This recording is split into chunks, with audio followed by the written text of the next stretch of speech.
Kaya, ano kaya ang mangyayari kung iinom ka ng tsa ng dahon ng laurel araw-araw? Maaaring magulat ka sa malaman na ang simpleng pampalasang ito na nakaimbak lang sa iyong cabinet ay maaaring maging isang napakamabisang natural na gamot. Alam mo ba yung mababangong dahon na nilalagay mo sa iyong sopas o sa monggo? Puno ang mga ito ng benepisyo para sa kalusugan na halos walang nakakaalam. Ikukuwento ko ang 7 kamanghamanghang mangyayari kapag isinama mo ang laurel na tsa araw-araw. Manatili ka hanggang dulo dahil ipapakita ko kung paano madaling ihanda ang tatsaa sa bahay. Bago ko talakayin ang mga benepisyo, may sikreto akong sasabihin tungkol sa dahon ng laurel. Hindi lang basta pampalasa ito, di ba?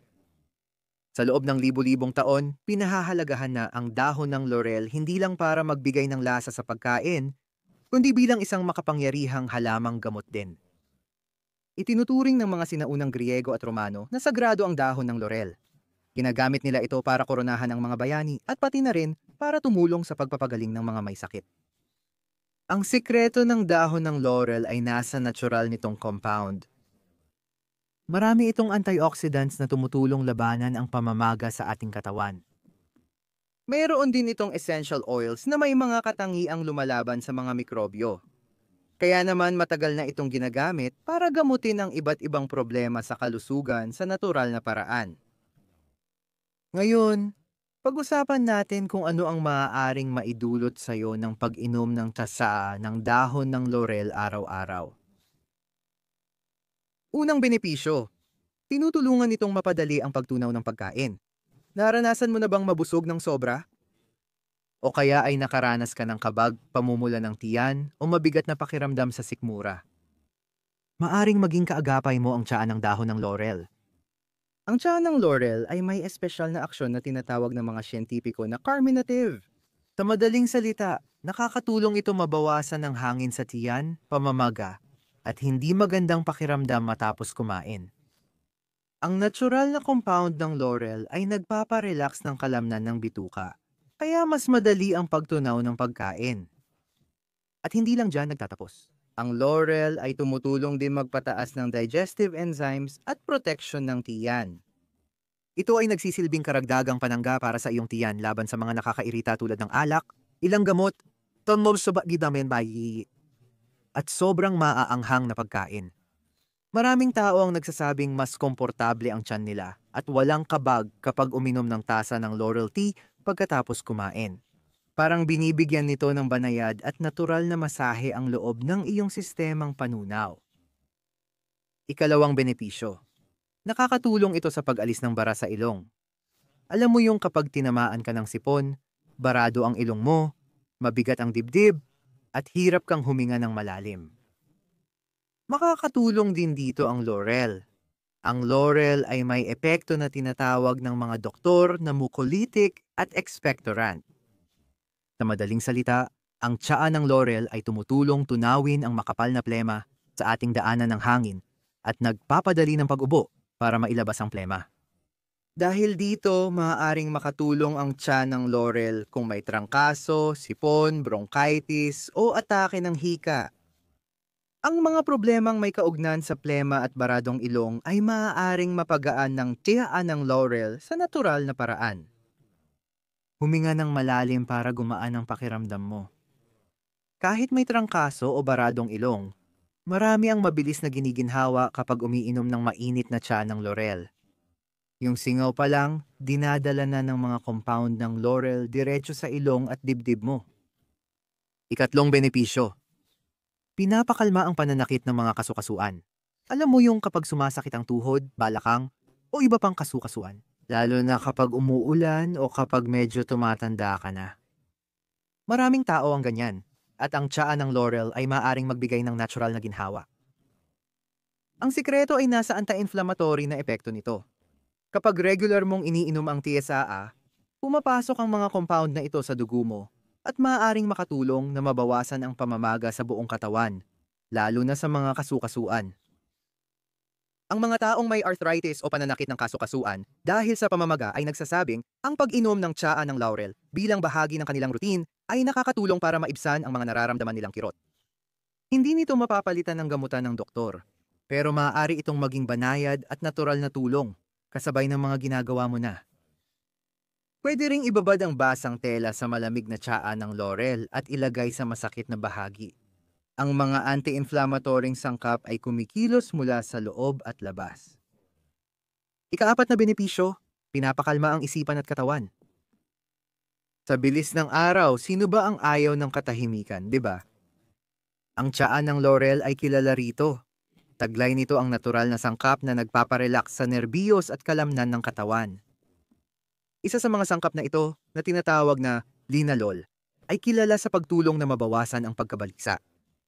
Sa simpleng pagbabad ng laurel sa mainit na tubig ng mga 10 minuto, makakagawa ka na ng tsaa na nagbibigay ng masarap na pakiramdam ng katahimikan. Maraming tao ang umiinom ng isang tasa ng tsaa ng laurel sa gabi bago matulog. Wala itong caffeine, kaya hindi ka nito mapapalakas o mapapuyat gaya ng ibang mga tsa. Sa kabaligtaran, sinasabi nito sa katawan na oras na para mag-relax at magbagal para makatulog ng maayos. Panglimang benepisyo. Nakakatulong ito sa pananakit ng ulo. Palagi ka bang may sakit ng ulo? Maaaring gawing halamang gamot sa bahay ang tsaa ng laurel. Ang mga anti-inflamatoryo at pamparelax na epekto na ipinaliwanag ko na kanina ay lalo nang mabisa para sa tensyon na sakit ng ulo at pati na rin sa migraine.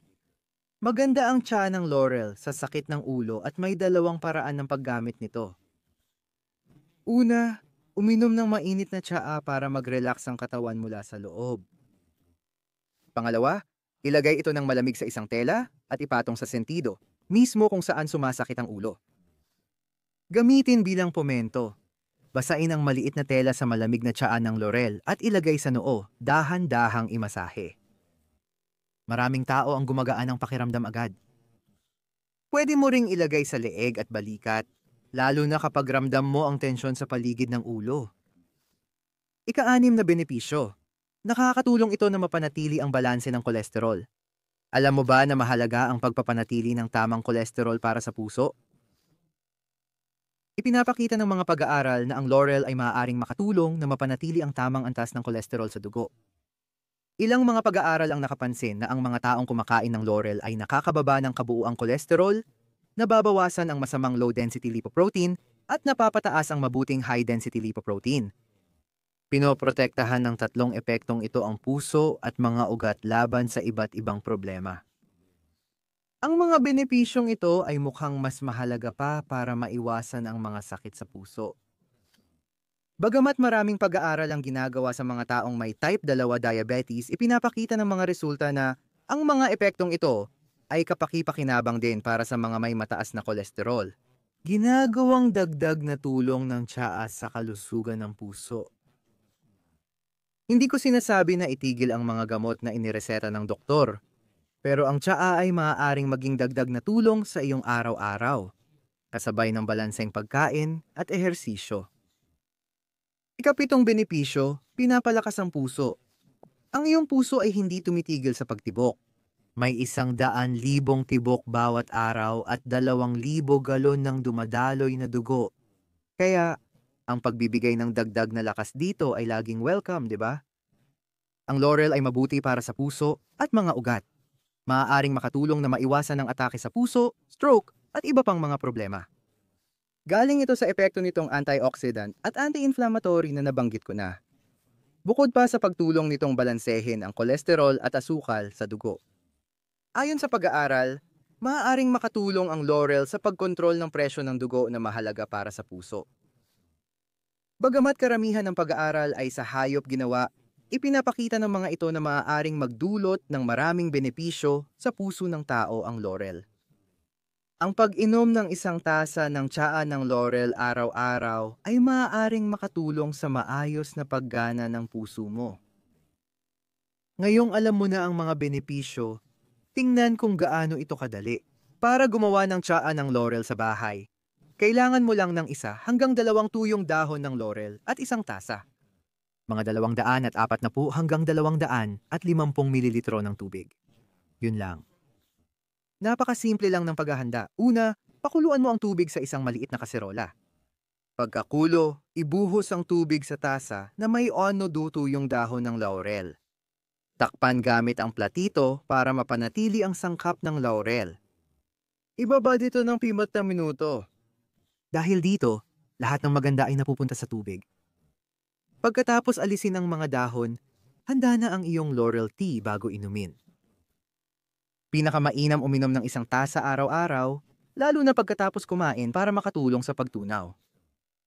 Kung matapang ang lasa, lagyan ng kaunting pulot.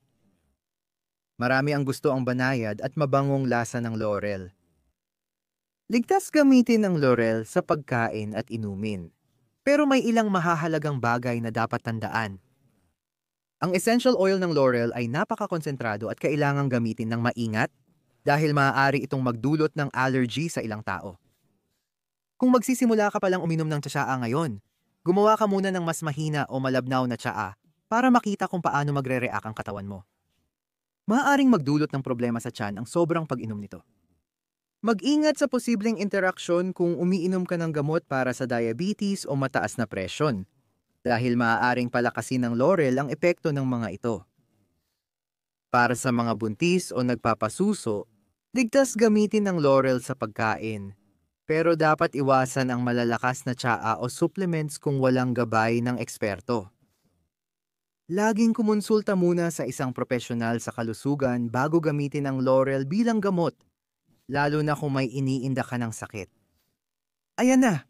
7 kamanghamanghang benepisyo na maaaring mangyari kung iinom ka ng tsa ng laurel araw-araw. Tumutulong ito sa pagtunaw ng pagkain, paghinga, pananakit ng kasukasuan, stress, sakit ng ulo, kolesterol at suporta sa puso. Maraming magagandang nagagawa ang dahon na ito. Subukan mo ang laurel tea at maranasan ang mga benepisyo nito. Tandaan, mas epektibo ang mga natural na gamot kapag bahagi ito ng isang malusog na pamumuhay, may tamang pagkain, ehersisyo, at kalidad na tulog. Kung nagustuhan mo, mag-like sa video at ibahagi ito sa mga kaibigan o pamilya na pwedeng makinabang sa tips na ito. Magkomento ka dito kung ano ang naging karanasan mo sa tsa ng laurel o kung may tanong ka pa. Huwag kalimutang mag-subscribe at i-click ang kampanilya para updated ka sa bagong video na may natural na tips para mapabuti ang buhay. Salamat sa panonood, hanggang sa susunod na video.